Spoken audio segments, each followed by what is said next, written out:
Okay, so DNS has been established for the convenience of the people, but then there are people who try to exploit the infrastructure or exploit or directly attack on the DNS infrastructure itself.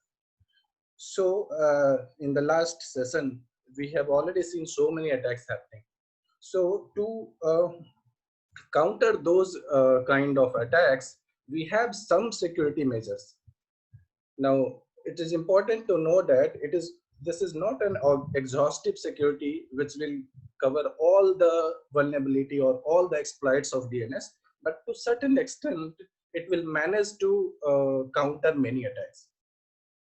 Now, for DNS security is just an extension in the existing DNS, and it will apply cryptographic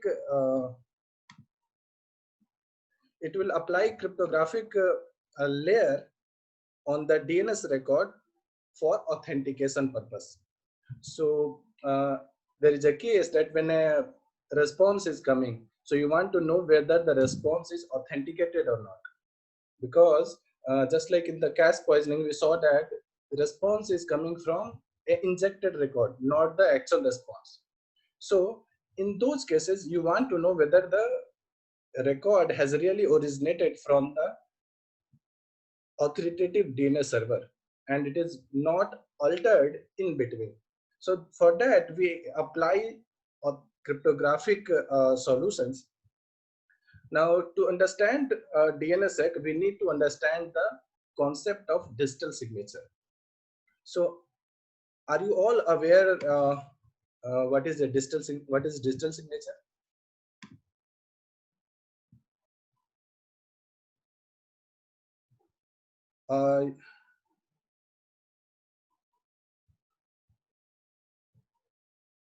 Okay, so only few responses are there. Somewhat. Okay, I will just go through a little bit. I have prepared that also so that everybody understand what is a digital signature, so that we do not miss the crucial concept of how the DNSSEC works. So basically, digital signature is a number, or it is also a fingerprint dependent on two things. One is a secret known only to the signer, and second thing is content of the message being signed. Now just compare it with our usual signature on a paper. So first thing, our signature is independent of the content of the paper. And even if I sign after that, also the content may be changed. Whereas in digital signature, the digital signature is totally dependent on the content of the message and a secret known only to the signer, which we will call as a private key of that user. Digital signature, first thing it will verify for authenticity that the signature has been done by person X. Second thing, since it is dependent on the content, so if content is being changed, then digital signature will also change. So we can say that digital signature can also be used for verifying the integrity. And third thing is digital signature can be used for verifying for non-repudiation purpose. It means that if someone has signed the digital any digital document, then he cannot deny that he has not signed it.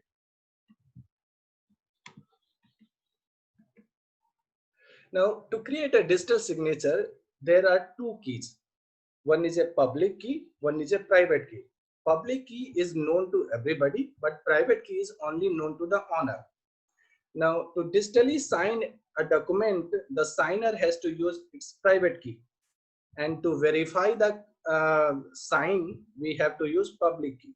So this is the main concept, that the signature will be for creating a digital signature, you require a pair of keys, which is public key and private key. Public key and private key are just number. The size of it may be 1024 bit, 2048 bit, depending on algo and key size that we have selected during the generation of the digital DSC, digital signature certificate.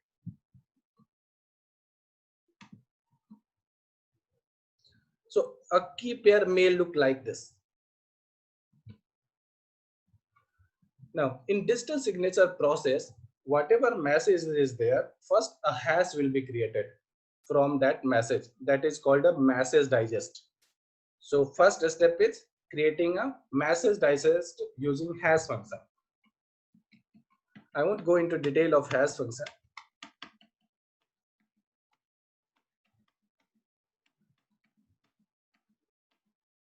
And in the second process, whatever message digest that was generated from the hash function will be encrypted with the private key of the signer, and output, which is encrypted message digest, will be called a digital signature. Now the message and the digital signature will be appended to the message. So what will be the final thing will be a message, a digital signature, and to verify this digital signature we will require the public key of the signer. So three things. So for signing I require a message and I require a private key. For verification I require the message, the digital signature, and the public key of the signer.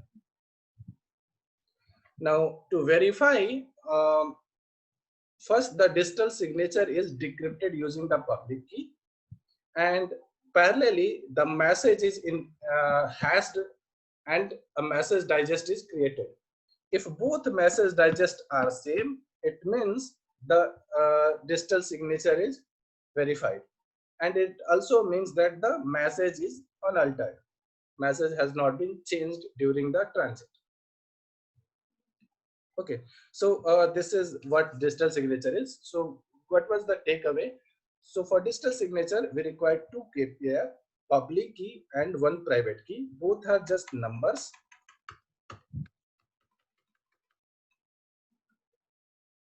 Both are just numbers depending on the bit length what we have selected.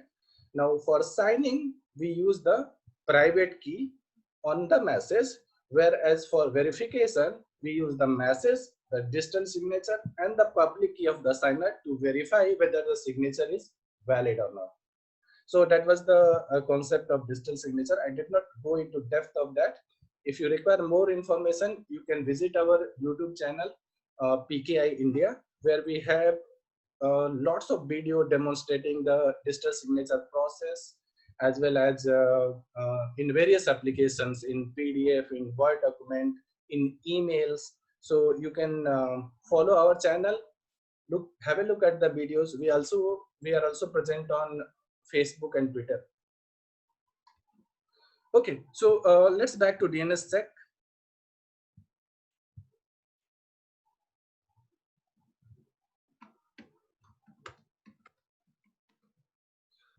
So here also what we want to do, that whatever DNS records are there, we will add some cryptographic signature to the records, and the DNS resolver may verify the signature on the data that is coming from the authoritative server. So in that way, since we already know that the digital signature adds authentication, verifiability, then non-repudiation. So it means that whatever signed record is coming from the authoritative DNS server, if it is verified, then we can say that the record has not been modified in root, or any fake record has not been injected into the response that is coming from the authoritative server. Now, so yesterday we saw that in DNS there are so many resource record type, like A was for IPv4, AA was for IPv6, MX was for mail exchanger, CNAME is for aliases. Now, once we use DNSSEC extension, we get some new record types. So first one is RRSig. So it is the signature on the resource record. So it contains a cryptographic signature on the resource record. How it is generated, we'll see in our next slide. Now DNS key. So DNS key contains a public signing key. So if we are signing the digital signature, signing the a resource record, so we also need to publish our public key so that people may verify the signature on the record, resource record. Third one is DS. So DS is a delegation signer. It contains the hash of a DNS record. We'll see in detail what is a DS. NSEC and NSEC 3 is next secure record. So suppose someone is asking for a record which is not there. So suppose that someone is asking for anoop.google.com. Now anoop.google.com does not exist. So if a response has to be returned from the server, a secure response, a blank response cannot be signed. So what is done is that whatever next secure record is there, so like instead of Anoop, if mail.google.com is there after A in the alphabetical order, then that will be sent to the responder saying that NSEC record is not there. Sorry, that record is not there. So this is the next secure record. Next one is, we will also see this also in detail. Now, next is CDNS key and CDS, which is used for publishing the DS record in the parent zone. How it is done, we'll see. So once you create a DS record, delegation signer record, you need to push it to your parent zone so that verification is done in the hierarchical model. So how the verification will be done, we'll see in the next. So before we dive into the concept of DNSSEC, first some small concepts are there which are the building block of this DNSSEC.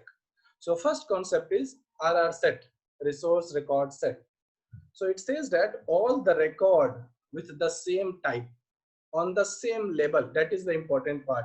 So all the record of like all A record of the same thing. There may be mail.google.com a record, there may be anoop.google.com a record, but both are a record, but the label anoop.google.com and mail.google.com, that label is not same. So label should also be same on the resource type.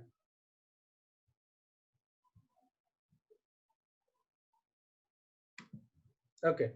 So example, so like I am looking for NSLOOKUP www.epnic.net. Now for this you can see that there are two A records and there are two IPv6 AA record. So these two combined for this same label will be called a RR set. And similarly for AA on the same label epnic.net, it will be called another RR set. So this is the concept of RR set, that record of the same type on the same level. Now, the thing is that not one record, A record is signed. The full RR set is signed. And similarly, if you want to validate, you need the entire RR set for validation process.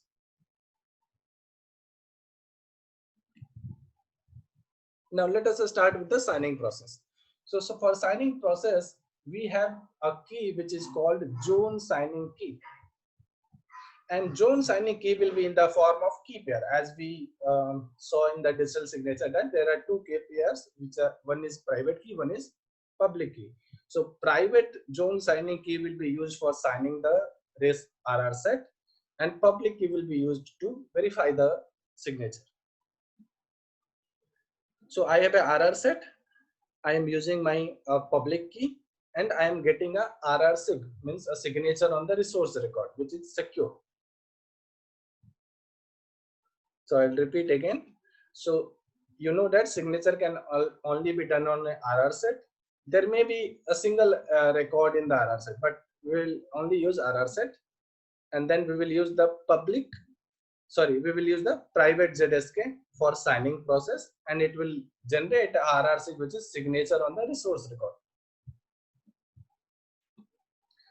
Now for verification, if you remember digital signature concept, just now I told that First thing, we require the signature. Second thing, the message, and third thing is the public key.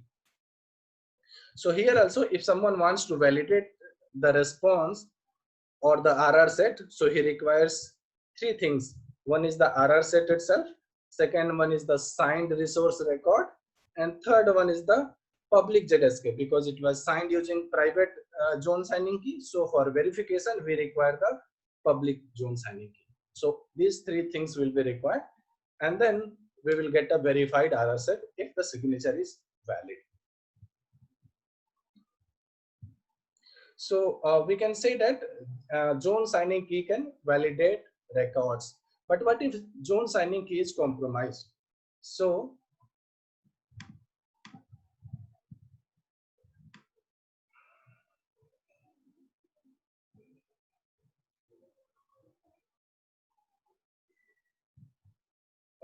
how to share public key with end user resolvers? One question is there.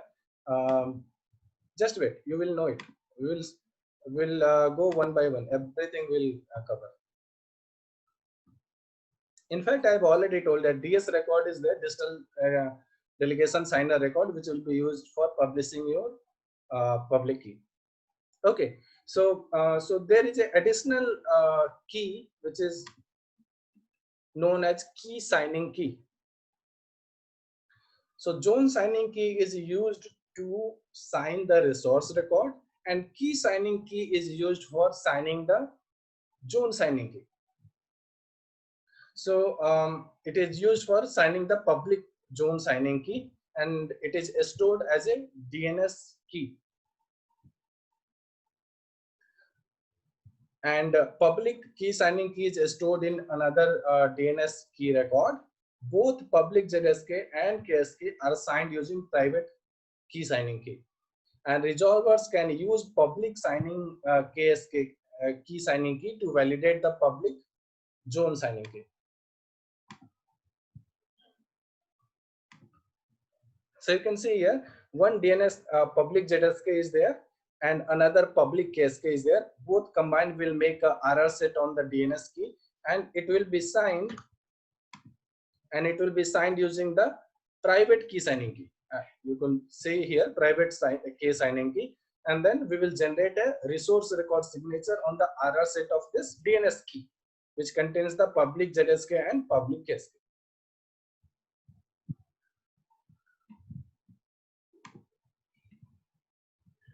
Now, record verification. So first step, we saw that how we can verify the resource which is signed by a zone signing key. Then we saw that we can also verify we can also sign the zone signing key using the key signing key. So let us combine both concepts. So I have a RR set, I have a signature on the RR set, and I have a public zone signing key. Now using all these three, I can verify the RR set, whether the RR set signature is valid or not. But then public zone signing key itself is questionable, that whether this is genuine or not. So to verify the public zone signing key, we require the DNS key. Then we require the signature on the DNS key. And since the signature was done using the private key signing key, we will require the public key signing key. So these three combined will verify the public zone signing key.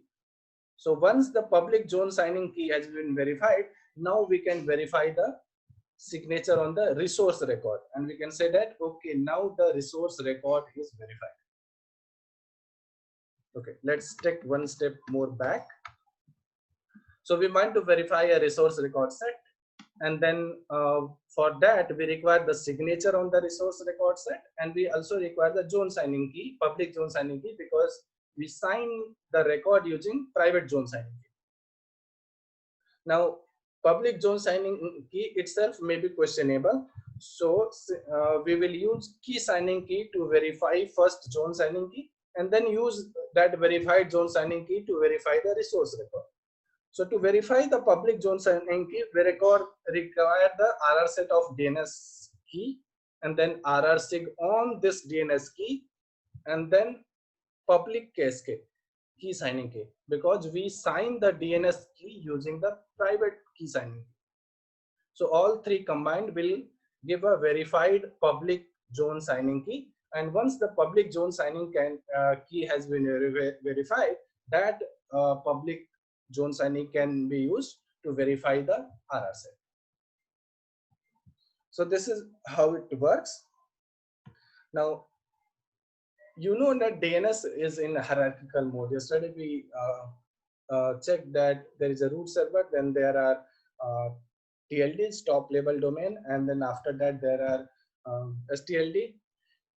So if someone has signed using their key signing key, which is generated by self, so how do we verify whether this key signing key itself is valid or not, or whether the key signing key really belongs to that domain, authoritative domain or not? So for that, the trust must be propagated to parent zone for full trust. It means that if it's like I am your instructor, if Balaji or even Sanjay sir endorses that, yeah, Anoop Kumar Pandey is in CDAC, and then how to verify whether Sanjay itself is there in CDAC or not? So maybe the executive director may endorse it. So in the same way, in this hierarchical model also, if CDAC.in is there, so .in may validate that, okay, CDAC.in is a genuine domain, and this is the public key signing of the CDAC.in. And for .in, root means dot can verify that, yeah, this is the public KSK of the .in. So in this way, the trust may propagate from the lower level up to the root level, and then we can entirely trust this hierarchy. So to propagate the trust, the zone need to declare their public key signing key to their parent. So how it is done? So for that, there is a new record called delegation signer. So what is delegation signer? So it is a hash of the DNS key record containing the public key signing key. So we have a public key signing key, and then we create a hash of it, and then publish it in the parent zone as a DS record for our zone. So it will be published as a DS record for, suppose, CDAC.in in the .in zone file. And DS record established that child zone is DNSSEC enabled. Now it is worth mentioning that if your zone is DNSSEC enabled, so all the intermediate zone up to root should also be DNSSEC enabled. Otherwise, your validation will fail. So suppose that I am like Anoop.ac.in, and Anoop.ac.in, I want to enable DNSSEC in my authoritative DNS server, but AC is not DNSSEC enabled. So my DNSSEC validation will fail. So everyone in this hierarchy up to root should be DNSSEC enabled. Then only the protection will come, or the trust will propagate to the lower end. So how the DS record is created? So from the child zone, the public KSK is taken, a hash is created, and that hashed KSK is inserted as a DS record in the parent zone. Now this process will go for everybody. So like CDAC.in will do this and publish its DS record in .in, and then .in will create their KSK DS record and then publish it with the root. So we'll see how this hierarchical trust model is established. So before that, how do we validate the child zone KSK? So for that, we already have a DS record from the parent, and we have a public KSK from the child. So we'll create a hash on this public KSK, and we'll get a hashed KSK, and we will compare both. The one hashed KSK which we obtained from the parent and the one which we created from the child job. If both match, it means that the KSK is valid and it has not been tampered. So let us check the chain of trust. So we have CDAC.in zone, which is publishing its KSK key signing key into .in zone, and then .in zone again will in turn will publish their key signing key onto the root zone, and then the root zone there is a concept called private root signing ceremony.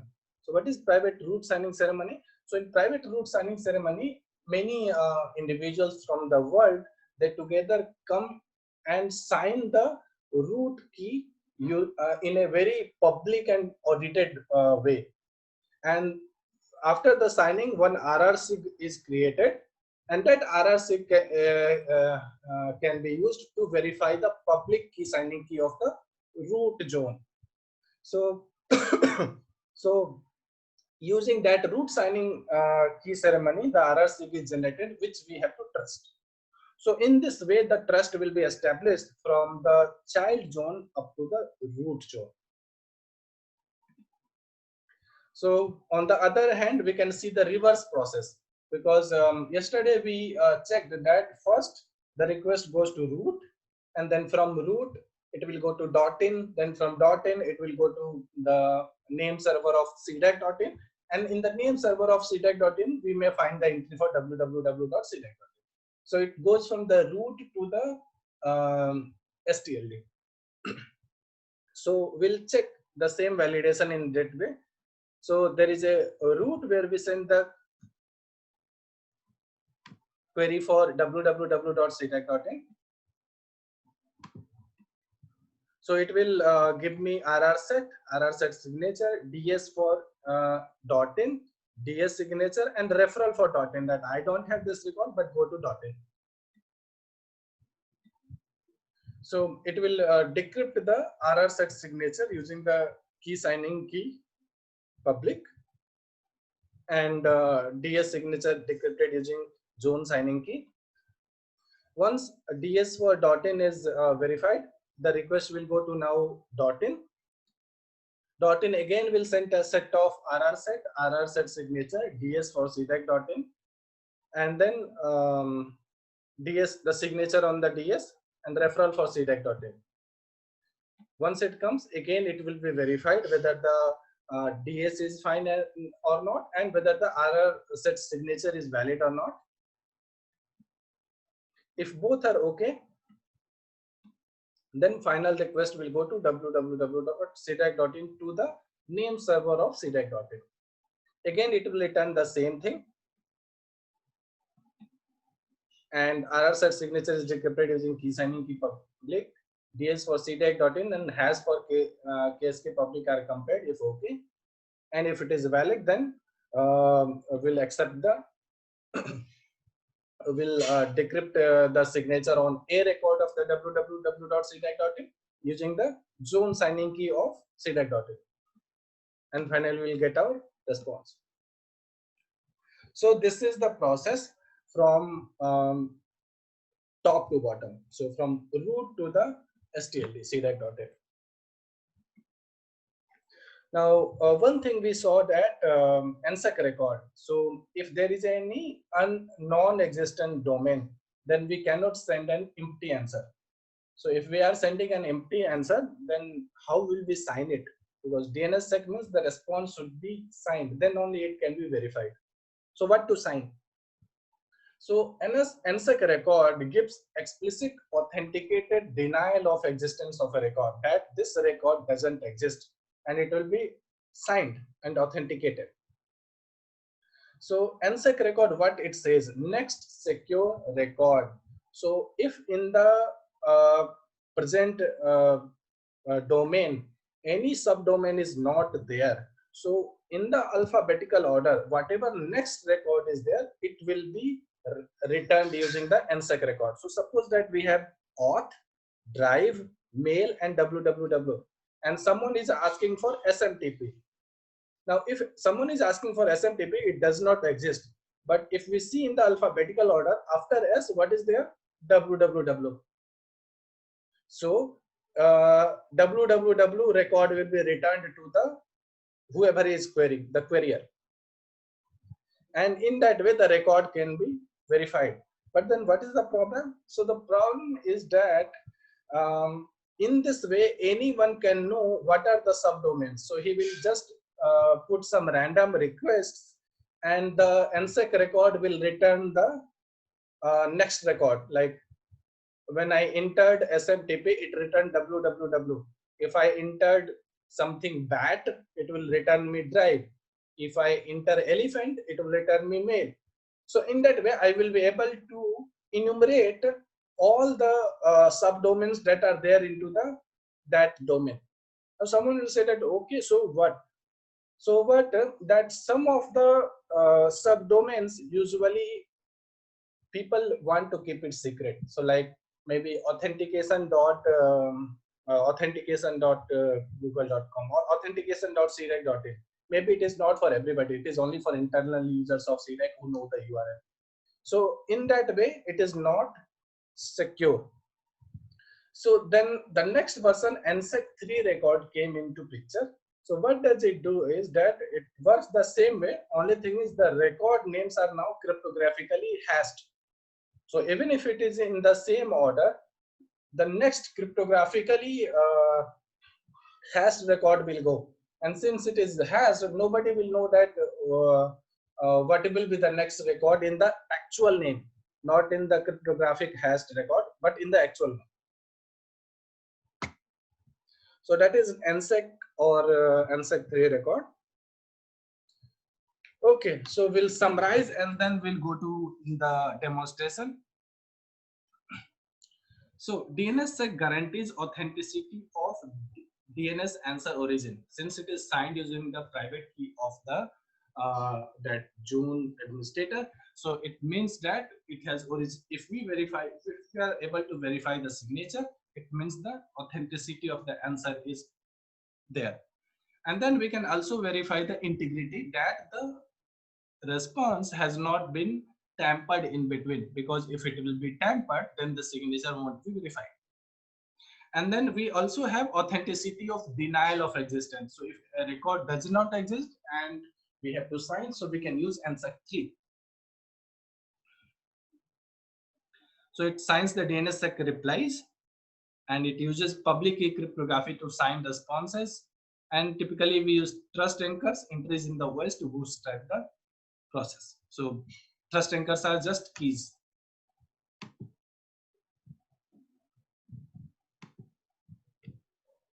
Now DNSSEC does not provide confidentiality of the DNS data. So it is only signed, not encrypted. Remember, so it is the distance, records are signed, not encrypted. So that's why there is no confidentiality. So if it is served, anyone can see what is the request that someone is asking. And then it does not protect against denial of data. So if someone is trying to, just like we saw amplification attack, so we cannot fix that problem using the DNSSEC. Okay, so we are finished with the theory part. We'll go for the practical session. Before that, if you have any query, can you give an example of security aspect of confirming an authentic DNS server by any kind of server? Yes, we'll see.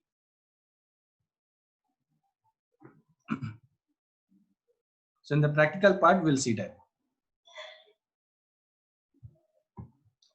Okay, so now we'll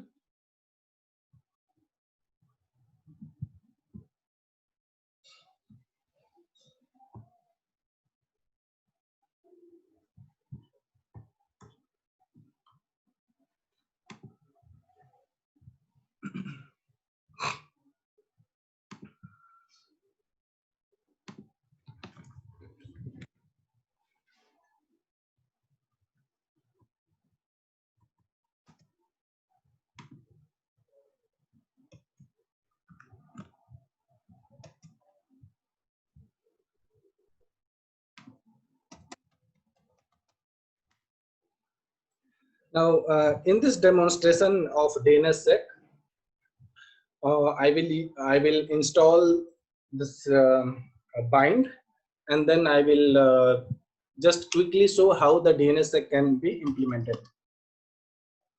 Now, it will barely take 5 to 7 minutes, and there are two ways of signing the records. One is the manual, where someone has to execute the DNS sign zone command and it will sign the records. And another way is automatic, where we instruct the bind to automatically sign the records whenever there is a change in the record or whenever there is a change in the key. So both things, either record is changed or the signing key itself is changed, then in both the cases it will it will automatically re-sign the records. Okay, so we'll start with just a minute.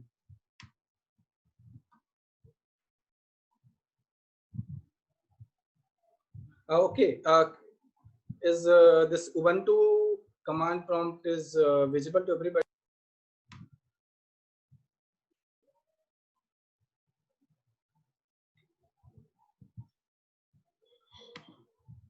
Okay, good. So it's visible.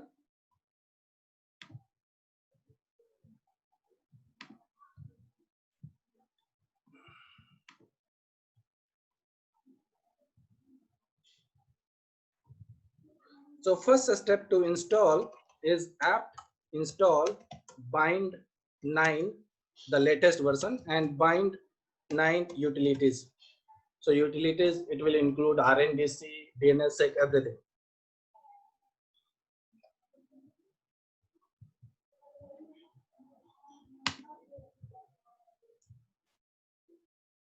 Sorry.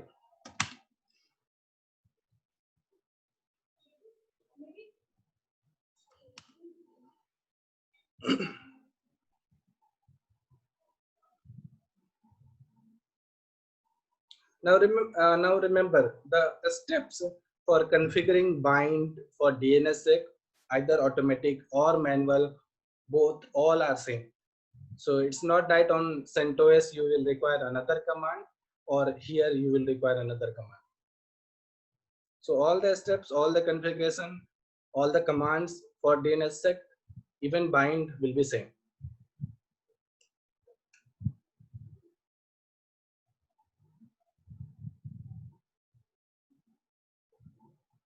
I am using the latest version of Ubuntu, that is Ubuntu 20.04 stable version. So it takes like 1 minute for installation. And the good thing with this is that it automatically, yesterday we saw with CentOS that we have to change the IP to listen on the port, and we also have to allow people to query on the port, allow query any. But here it does so automatically. We do not need to change those parameters.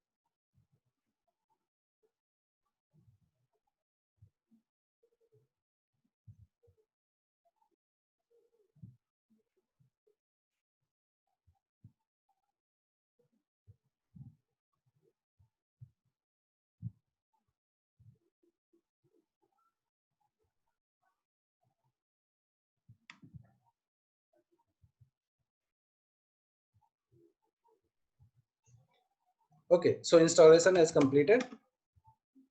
So let us check ns lookup www.cdac.in,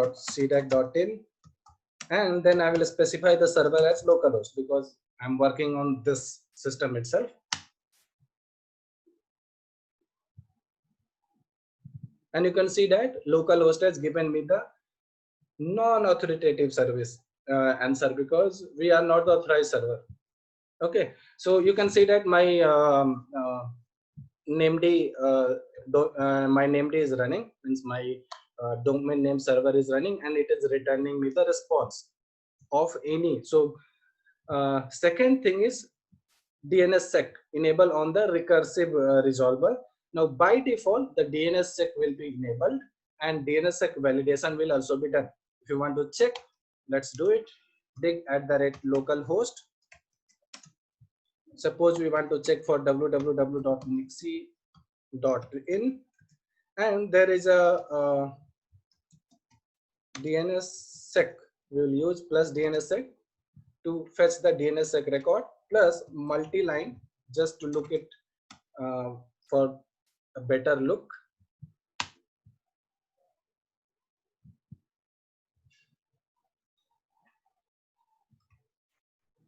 So you can see here that for nixie.in, a record has come as well as RRSig record has come for this A. So it means that my recursive resolver is not only working fine, it is also DNSSEC enabled and validation is also being done. Okay. So now next step is I will create our own zone, so that on that zone I will apply the DNSSEC. So the configuration files are located in cd/etc/bind.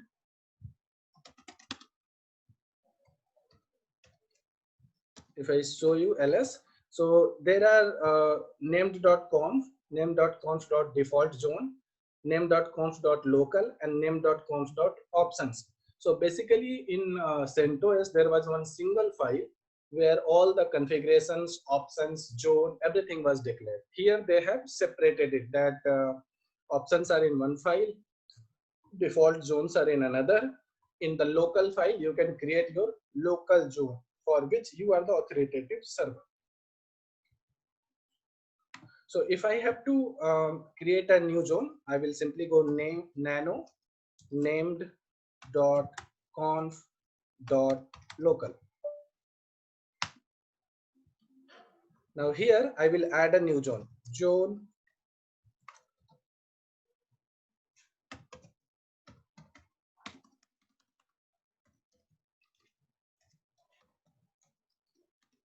same step which was yesterday, type master and file.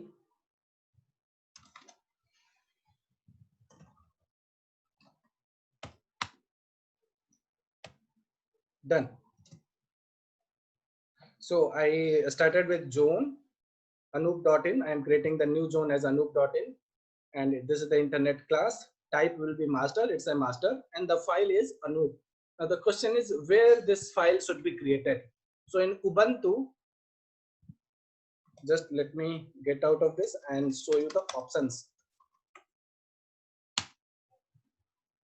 So in Ubuntu, the default directory is var cache bind. Okay, so we'll go to this location and create our zone file. So cd/var named, var cache and bind. Now I won't create the file from scratch. Rather, I will copy an existing local file for local host and make changes in that. So cp/etc/bind/db.local, and I will copy it here as Anoop. So now Anoop file is there, which is the which is the zone file for the domain anoop.in, but the entries are from the db.local. So I will make change in the entries. So nano Anoop. Let me delete few things. Okay. So yesterday Sanjay sir was showing that we can mention TTL in here also, but it's better to put the detail on the top and avoid iterate again and again. So Anoop.in and administrator, I can put admin.anoop.in. Then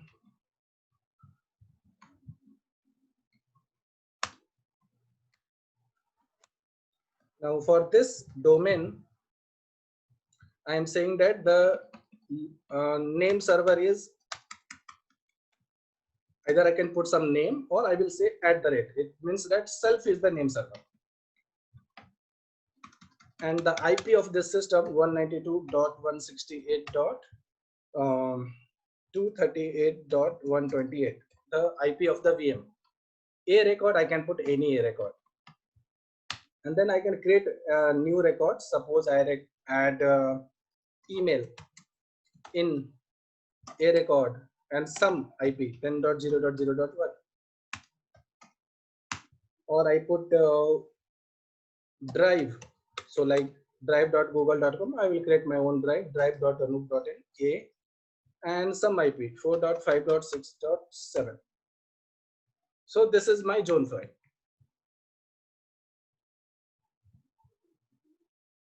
I hope it is clear, the zone file. So this is the first one is the SOA record. Second one is the NS record, which says that self is the name server. And then for this name server, what is the IP? What is the IPv6? And then we added two subdomains. One is email and another one is drive.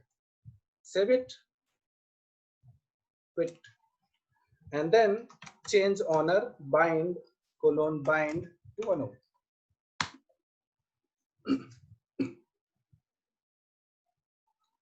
Okay, Usman is asking, can we set any IP address for this? If the name server is here, so we should set the IP address of this only. And yes, any IP address, because I may have connections from multiple ISPs like Geo, maybe PGCL, maybe Tata Communications, and everybody will give me different IPs. So it doesn't, it is not required that I only set IPs in the same range 192.168.0.1, 0.2, 0.3.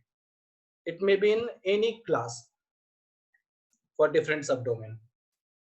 Okay, now next command is RNDC reload.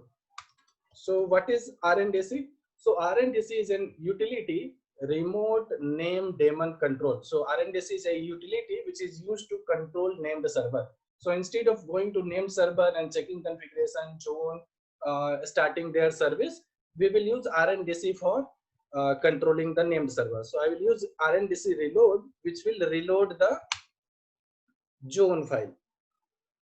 So reload is successful, and then RNDC reconfig.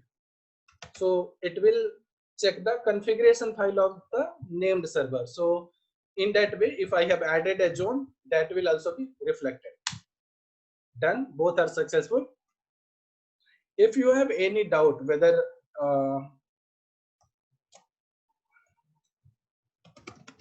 your configuration file is correct or not, or zone file is correct or not, you can always use these commands like named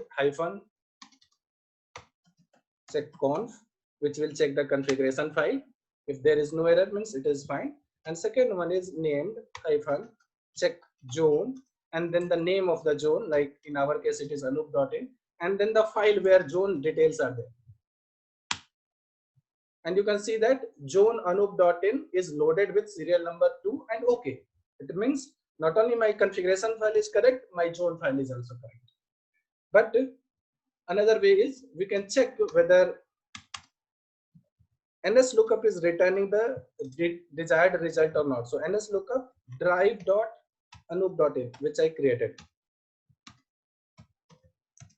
and localhost. So I am querying the localhost, and I'm getting the result. Drive.anoop.in has a IP of 4.5.6.7. So in last 2-3 minutes, we saw that we installed DNS, and then we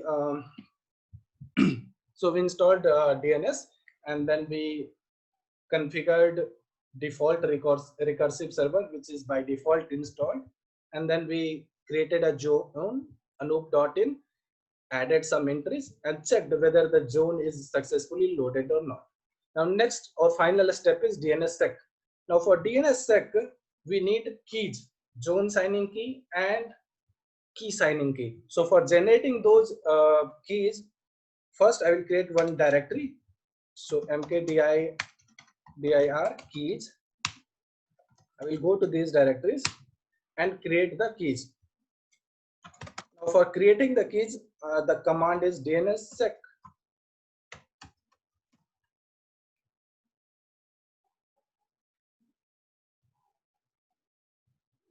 DNSSEC keychain. Now in this keychain, first thing is I want to use NSEC 3, not the usual NSEC, because NSEC can be used for June marking. So I will use NSEC 3. So I will use this option -3. It is for NSEC 3. Then the key can be generated using multiple algos. So there are RSA SHA combination, then there are elliptical curve combination, then there are NSEC 3 combination. So what we will use is uh, elliptical curve, ECDSA P 256 and SHA 256. Done. And then the name of the domain. For which domain are we creating this key?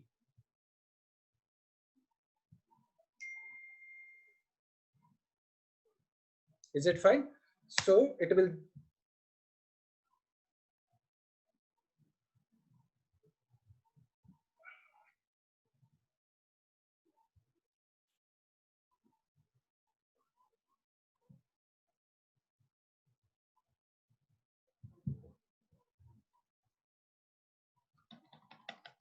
oops, -A for algorithm. So -3 was for NSEC 3 and -A is for algorithm. After that, we need to specify the algorithms. So ECTSA P 256, SHA 256, or if we want to use RSA, then we will have to specify RSA.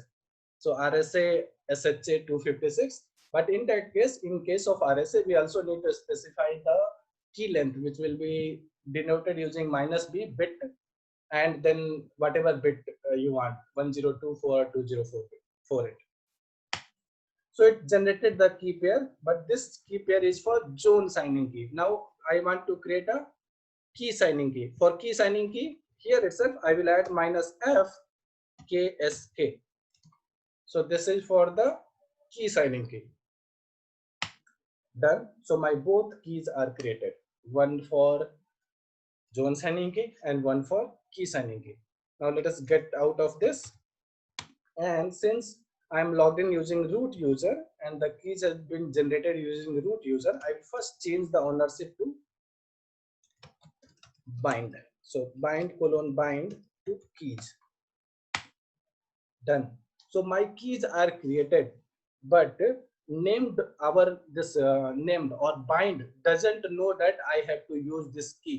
So we have to tell bind that you use this key to generate automatic DNSSEC signatures. So where do we do that? So for doing that, we do it in the config file. So nano/etc/bind named dot conf dot local. So here we only added two things. One was type master and another one was file Anoop. Now third thing we'll add is key directory. So key directory and then keys, the directory which we created inside /var cache bind. We can also give the absolute path, means I can directly write /var/cache bind, or since our directory is already set to /var cache bind, we only need to specify keys. Next, so next we want to say auto DNSSEC maintain. So what is this? So we want automatic DNSSEC, and automatic DNSSEC have two values. One is allow, another one is maintain. So allow means it will only sign once, but maintain, it will keep checking the key directory, and if there is any change in the key, so it will again apply the signature. And finally, we'll enable the inline signing. So in this way, inline signing using DNSSEC using this, the keys in the key directory is enabled. So done. Only 3 lines here in the config file. Control, I will save this and exit. And then again, VI, not VI, nano, and then my zone file. And since there is a change, I will change the serial number to 3. Control S, Control X, done. My serial number has been changed. Now again, I will use RNDC reload, done, and RNDC reconfig, done. So both the steps are done. After that, I will check whether the DNSSEC has been applied or not. So dig @localhost, and for I will check for my drive.anoop.in, and for DNSSEC result, I will use DNSSEC and plus multi-line, so that it appears in multiple lines, not in a single line. Okay, so now you can see that for this drive.in, I have got a record as well as I have gotten the RRC record also. Okay, so did I have to sign the zone? No, it does automatically. I will show another example where I can make any change in the I will make a change in the zone file. I will add a new entry. So suppose I add cdac.anoop.in and IP is something 172.16.16.1. So I added a new subdomain cdac.in, and of course I should change the serial. So I will change it to 4, Control S, Control X, and then RNDC reload.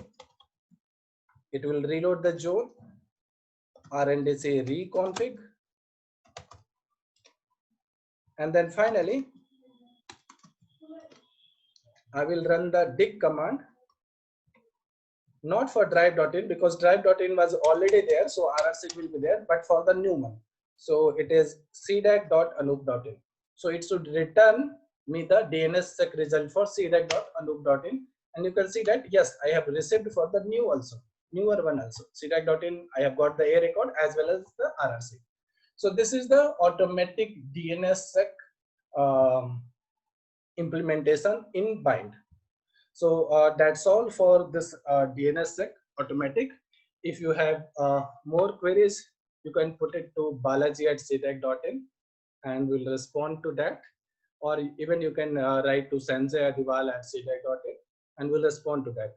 If you want us to cover any more topics, then if you want to us to cover more topics, please send your request also. Another thing is that we have created one group. Just a minute, Dr. Balaji is there with us, and before we end, I think he will like to say something. Yes, sir, Dr. Balaji. Thank you, Anoop. Yeah, thank you, Anoop, and thanks for the Sanjay also for the beginning part of the session. I thank all of the participants for their valuable time, and this is only a beginning as part of our COE DNS security program. So we'll be having further future programs. We are also having planning to have virtual hands-on session. Basically, we would like the participants to have a basically to have access to the systems and then try out the commands and probably to cover advanced topics. So we are planning for more advanced programs in the coming days. So we would thank you for all of you for being patient and being interactive also with your queries and this thing. And of course, as please keep following our us through all the social media and the web pages that are being given to you. And before I part, I just want to have some 2 to 3 requests to make. The first one is basically wherever possible, please try to change your DNS resolver to our public DNS resolver, which has been hosted. And second thing is basically, if you find any spam emails, please send us to spam@coednssecurity.in. So that is also there in our website. Please do that, because we are trying to create a database, and some of you are researchers in this participant group that will help you, because we are planning to open up that spam database once we get significant numbers into it for further analysis and things like that. And the third important announcement that I want to make was basically, we, along with ITU, that is International Telecommunication Union, they are organizing a machine learning based hackathon, ML hackathon. So we have devised DNS problem statements, and we are one of the collaborator for them. So we will be, interested participants can actually can participate in it for solving that problems. We will be sharing data set also, we will be sharing the resources also. The point here is that once you come out with meaning you are successful in making a solution, and then you get selected through one round, you will be facing a global audience, and then later in the part of this year, you have a chance to be enter into the final. So that information we'll share with you quite a little later. But keep visiting our website and other things for details. And as part of this, as Anoop told, that there is a WhatsApp group existing for the alumni. So we will see how to include you into that. How do we to be part of it based on your interest and things like that. So that's from my side. And of course, these slides and documents, whatever that has been given to share to you, will be available soon, be available in our website in the same training pages. Okay. So thanks to all of you, and till we meet for the next time, thanks to all of you. Just 1 minute before ending. Yeah. I covered entire thing except for the DNS signer record, because to complete the hierarchy trust, you need to insert this DS record, which can be generated using the command on the screen. And then this DS record has to be inserted into your parent zone file. So then you have to contact your parent zone. Like in our case, it will be .in to insert this DS record. That's all from my side. Thank you. 1 minute, Anoop. Anoop? Yes. Mr. Santosh is here from 80. Sir. Can you unmute him?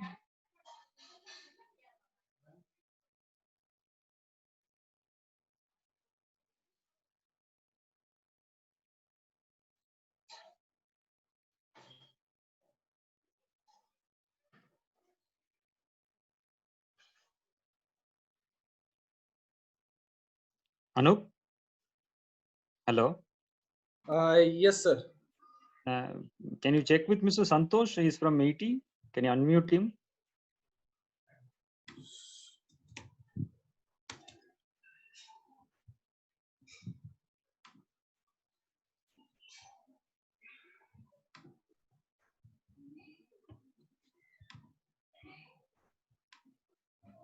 I think not.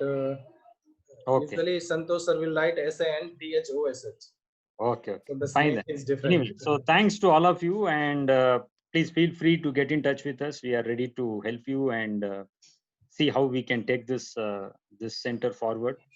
And thanks. Thank you all. Thanks, Anoop. You can end the session.